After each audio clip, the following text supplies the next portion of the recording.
for coming in today, Jan. It's much appreciated. You're welcome. What did you bring us to see? Oh, I brought some items from my McLaughlin heritage, Okay. from my mom's side. I have some letters from my triple great-grandfather from Scotland that he sent to his nephew in Australia. Oh, wow. And it's really interesting because he talks about when they first came to Canada and settling the land and what his sons were doing. And yeah. And what was his name? I had to think Archibald McLaughlin. There's so many Malcolms and Archibalds and Duncans. And So this one is Malcolm. yeah. Is Archibald up here? Oh, is this? Yeah, this one. Yeah, that's Malcolm. That's all right. Oh, I thought And Archibald was so on there. Archibald was a captain? Yes, him and 3 of his sons were all captains over in Scotland of ships, and they knew that they had a better opportunity here, so they came here and they all got jobs on the Great Lakes. And what types of ships did they captain? Passenger steamers running between one. I know one was between Detroit and Port Huron. Yeah. Another one was between Cleveland and Detroit, I believe. Oh, I wonder if there's some newspaper articles that shows like the rates and things like that. That'd be cool. Yeah, I've found some, and I've found some postcards of the ships and that as well. Oh, wow. Yeah, yeah. That's awesome. Yeah, it's really interesting. And then the boys would come home during the summer and work, or during the, I guess, the fall, like when the ships were no longer running, or I'm not exactly sure what time of year, but they would come home and help do chores. And home was Watford? Yeah, the 12th concession of Brook. And that's this house? I believe so. Okay. Yeah. And do you know much about that house yet? No, I don't. I don't think it exists any longer. Okay. But I believe it might now be LaSalle Line. I'm not sure. At one time I went to the land registry and studied all the, and I knew exactly where it was. And Oh, cool. Yeah, yeah. Okay. That's really neat. And you brought a thresher photo. Yeah. So what's the story behind that one? So this is my second great-grandfather, Malcolm McLaughlin, and they had the thrashing machine.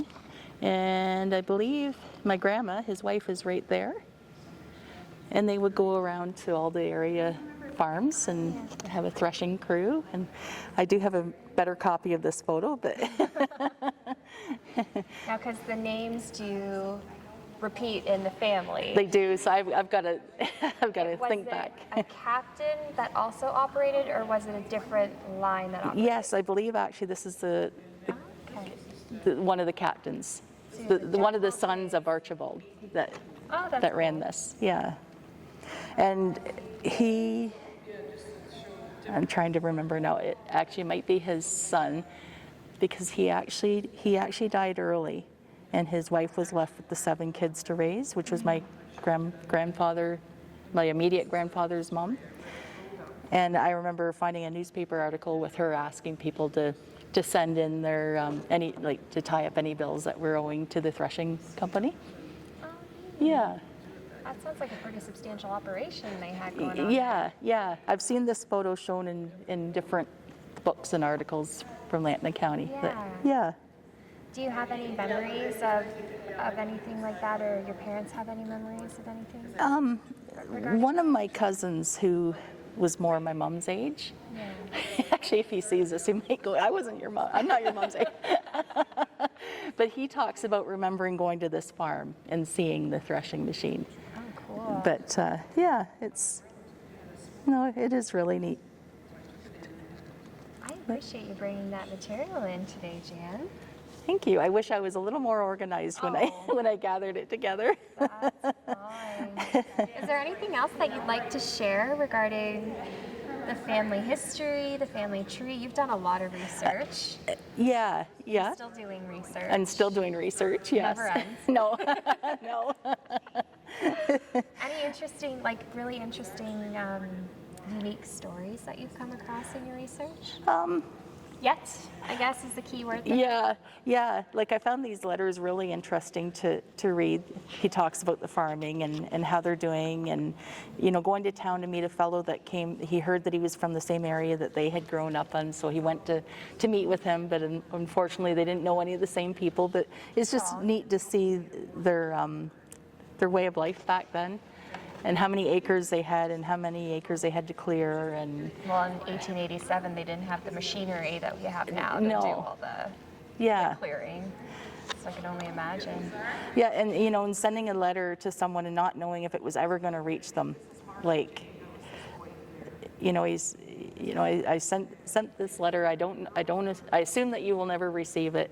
We haven't spoke for so long, and I assume that please send photos because we likely won't meet face to face ever again. Like, it's just so hard to imagine that in this day and age my daughter lives in Australia, and I can talk to her every minute of the day on. There's FaceTime, you can text across the world, all of it. Yeah.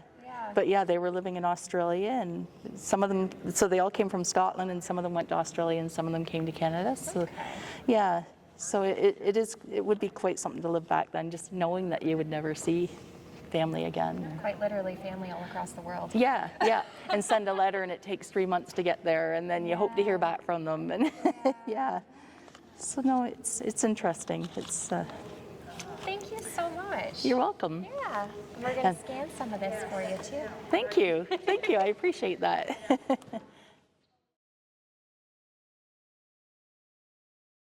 Todd, please share what you brought in for show and tell today. So I brought in my former Lambton County's jacket. At one time, everybody in Lambton County wore a red jacket. I was sworn in 2000, December of 2000.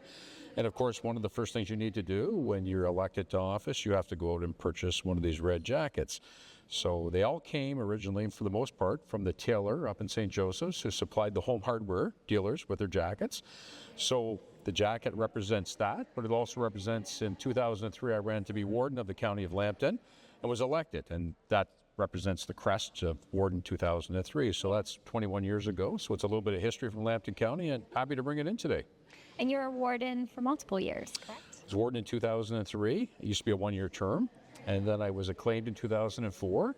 And then I was elected in 2013, 2014. So I had 4 years as warden of Lambton County, which I totally enjoyed. The other item I brought today is the old county tie that went along with the jacket. So back in the day, proceedings were much more formal when we got into council chamber, and everybody was expected to be wearing the jacket, a tie of some sort, but a lot of us wore the county tie at the time.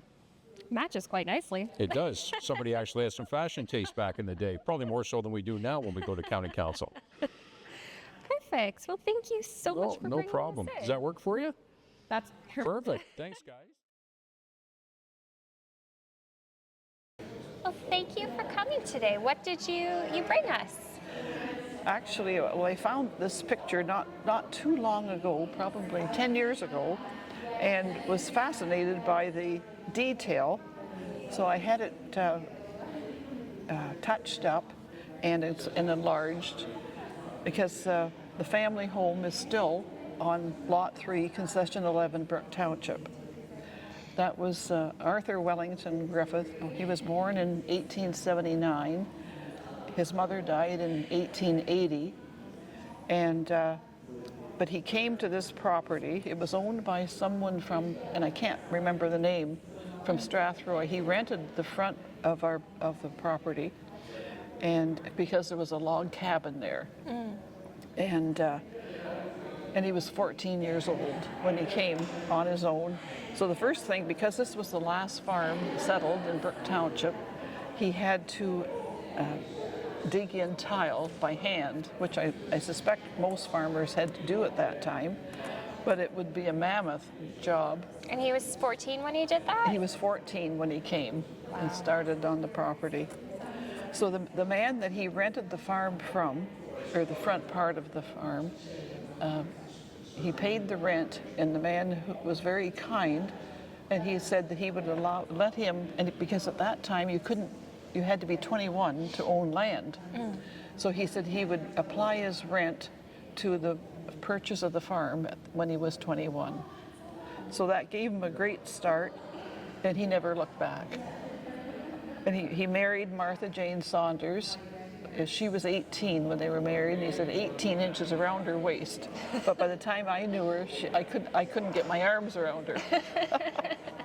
So she'd had 6 children. 1 baby died at birth, so there was 5. And Arthur's dad, he was the 4th. There was 3 girls, and then John Wesley, who was Arthur's father. Yeah. And so they used to have stories of, that used to be a big straw stack in front of the barn. And at one time, the straw stack got on fire. And between the neighbors and many teams of horses, somehow they got they pulled the straw stack away from the barn. Wow. So the barn, in fact, the barn stood until 2008. That's when my husband, Arthur, died. And then my son built a new shed. They had plans for a new shed where the barn stood. So that's what's there now, is a new shed. And but my roots go deep in Lambton County, as all my ancestors emigrated here from Scotland, England, Ireland, and Wales. Yeah. Oh my goodness. And farming is very deep in your roots Yes, as well? yes. I was born and raised just outside of Sarnia. In fact, I think my grandfather, who was James Hutton Bowstead Moore, he used to be he was a mayor of the county of Sarnia, I think, at the time. I haven't looked that up for a while, but he was a strong Tory, and he was involved in municipal politics back then. And so I'm proud of the fact that I was raised in a wonderful part of the world. Yeah, it truly is. Yeah. And fantastic. Yes. Fantastic fields, fantastic soils, Yeah. fantastic history, truly. Is there anything else you'd like to share with your family and Well, there's folks? probably lots of stories. Well, the story that Arthur used to tell that his grandfather had told him, he wasn't a very big man, Yeah. Arthur Wellington. And his mother, as I said, his mother died when he was a year old, and then a year that was in childbirth with a sister. And so the father gave him to an uncle, his brother, and who Wellington used to say that he made him work really hard and didn't feed him. So that's why he never grew. Stayed very petite. Yeah, he was just a short man. And Martha Jane, now she was from bigger stock. She was a big woman, but she was tall and slim when he married her. But she rounded out after that. See, my grandpa was very short as well, but Yeah. he never said he was short. He said he was built low to the ground. Yeah, true. Yeah. Yeah. Oh, well, thank you so much for bringing this out today to share. You're welcome. and sharing I'm the happy to story. share it with whoever's keeping track of the history Yes. of Lambton County and Brooke Township.